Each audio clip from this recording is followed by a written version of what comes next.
economics of sanctions and how these financial tools essentially shape our global politics. And kind of on a bit of background, I chose this topic because it is very current in our world today, and there's a lot of change historically and currently that are happening with these sanctions, and they actually affect each one of us sitting in this room. So I think it would be an interesting topic for everyone to learn about. So first, what are financial sanctions? The definition is that they're essentially a type of economic restriction that targets financial systems and involves restricting access, either to financial markets or services. And this can be implemented by policymakers, either towards individuals, corporate entities, or entire countries. So some of the current financial sanctions by the US include towards North Korea, individuals, Russia, and more. And these are mostly because they're aimed to limit certain programs that these companies carry out. For example, in North Korea, they're aimed to limit weapon programs and illicit activities, and for individuals, certain individuals and entities who are attacking digital ecosystems in the US. There's also a lot of heavy sanctioning around that, especially after COVID. And kind of the most ongoing and well-known one is between Russia. Because of the Ukrainian-Russian war, which the US is very opposed to, they're limiting Russia's profit from energy exports. And sanctions can often be seen as negative, but it's actually a lot more common than we think, because the US currently imposes sanctions on over a third of all countries.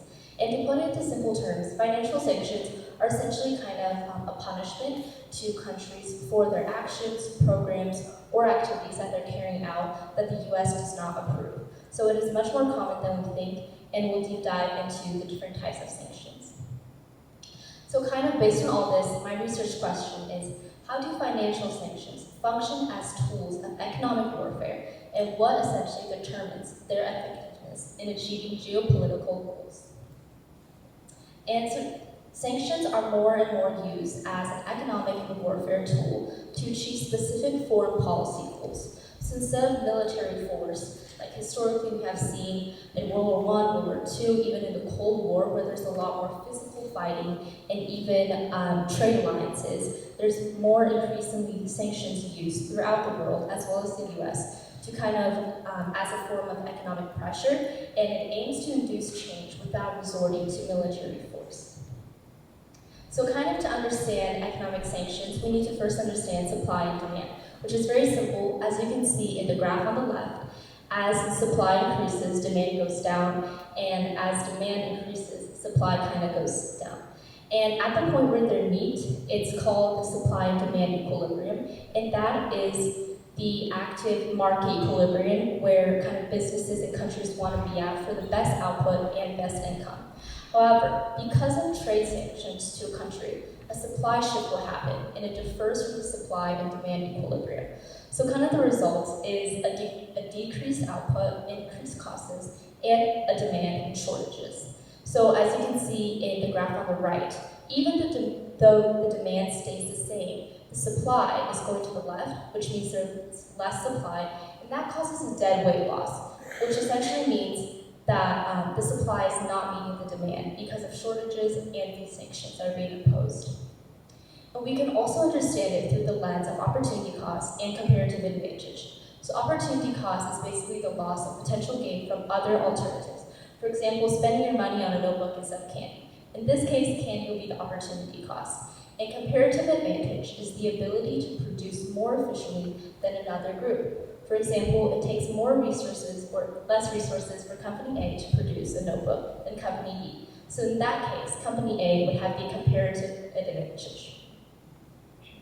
So the role of financial systems in economic sanctions is very major because they're crucial for the implementation and compliance. So they're tasked with screening transactions and customers against sanction lists. And this kind of includes major banks and as well as private investment bankers, hedge funds, and such.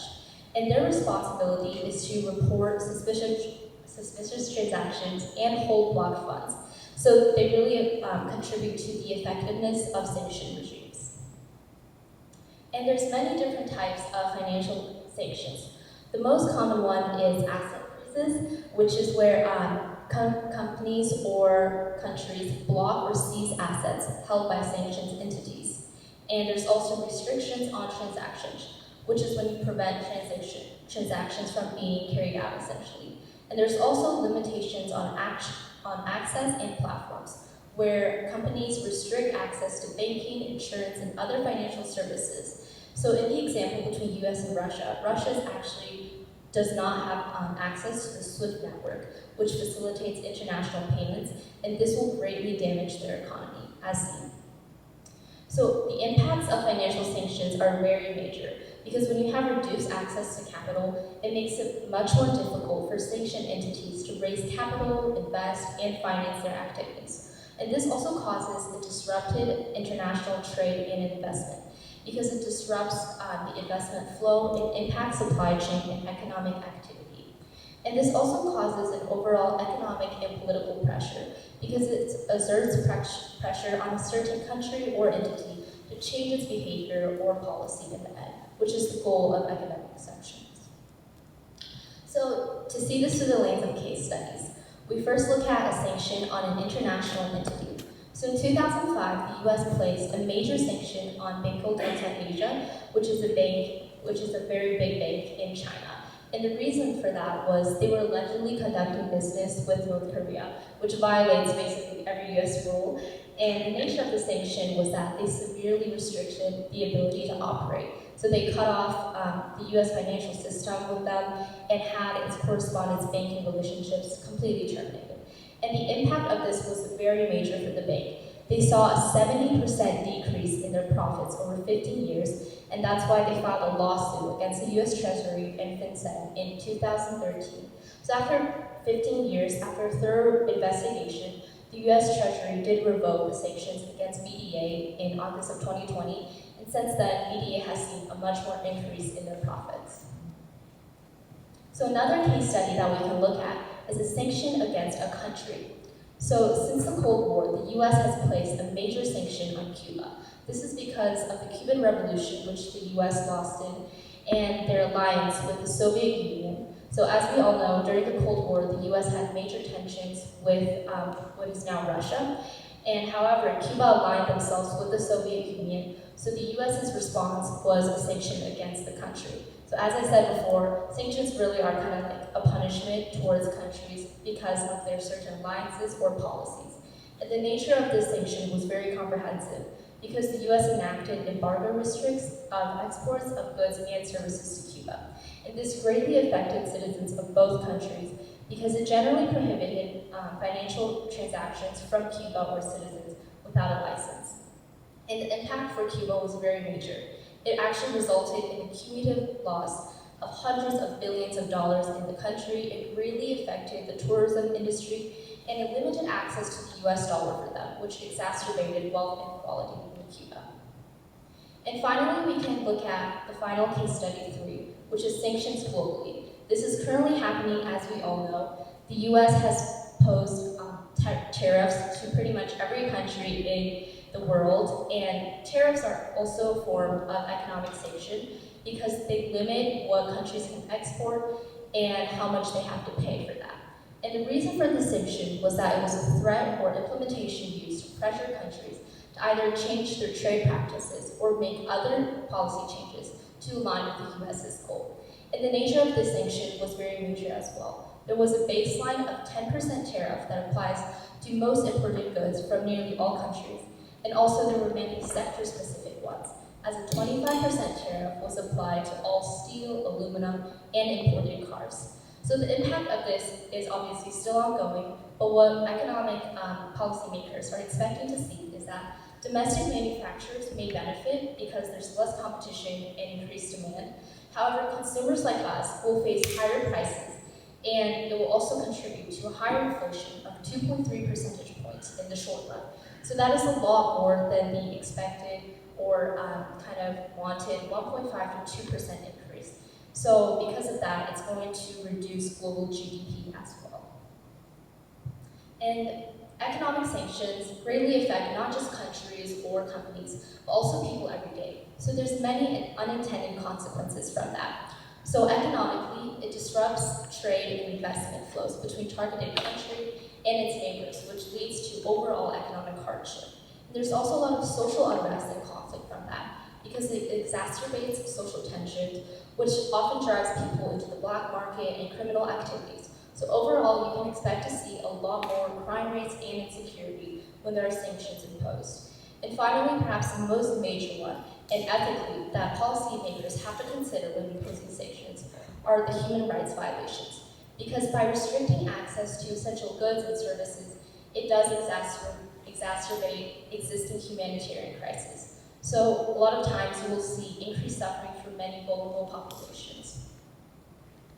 So that is kind of all I have to talk about for sanctions, and I was thinking we can do a discussion activity. So imagine that you are a US policymaker and dealing with one of the following issues. So either between the Chinese-Taiwan tensions, North Korea's nuclear program, or Iran's regional influence. Talk to the person next to you, you can pull out your phones and do quick 1-minute research, and think about how you would deal with this conflict. So you're thinking about this problem from the perspective of a US policymaker, and you are making the policy with the US interest in mind. So kind of spend 1 minute doing that, please.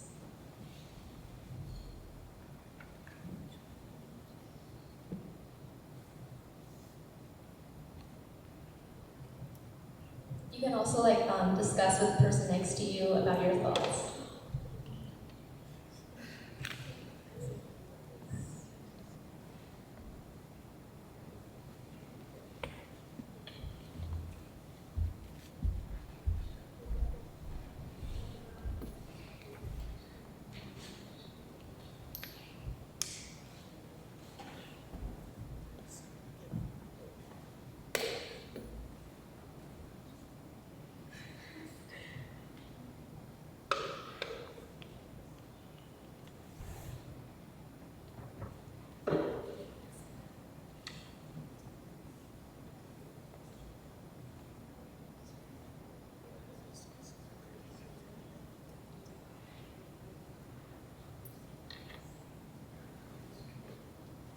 Okay, because of the time constraints, we'll move on, but does anyone want to share kind of which policy that you chose and kind of you would deal with this conflict?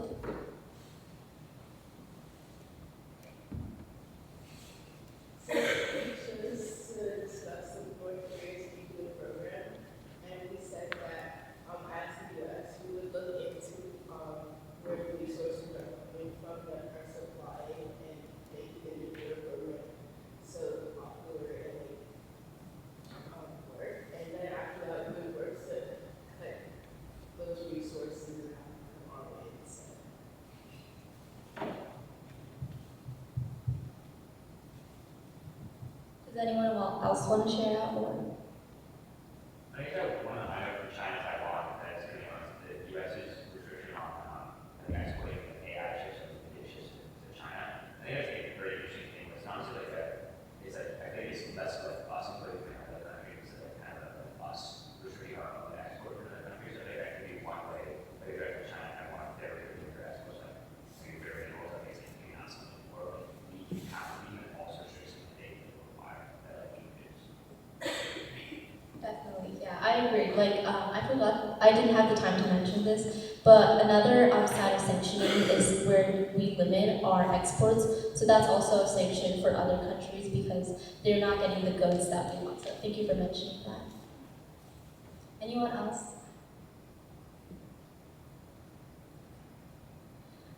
So my concluding thesis is that economic sanctions are emerging as really one of the most powerful tools of modern geopolitics because it allows countries to exert pressure without direct conflict or military combat.